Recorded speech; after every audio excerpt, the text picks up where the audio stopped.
আবৃত্তি করছি পল্লী কবি জসীমউদ্দিনের লেখা আমার বাড়ি কবিতাটি।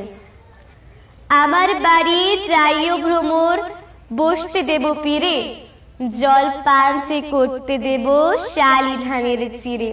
শালি ধানের চিরে দেব বিন্নি ধানের খই, বাড়ির গাছের কবরি কলা গামছা বাঁধা দই। আম কাঁঠালের বনের ধারে শুয়েও আঁচল পাতি, গাছের শাখা দুলিয়ে বাতাস করব সারা রাতি।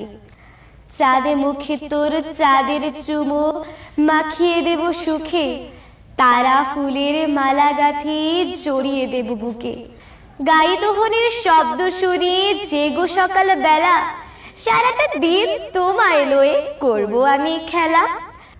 আমার বাড়ির ডালিম গাছে ডালিম ফুলের হাসি, কাজলা দেখের কাজল জলে হাঁসগুলি চায় ভাসি।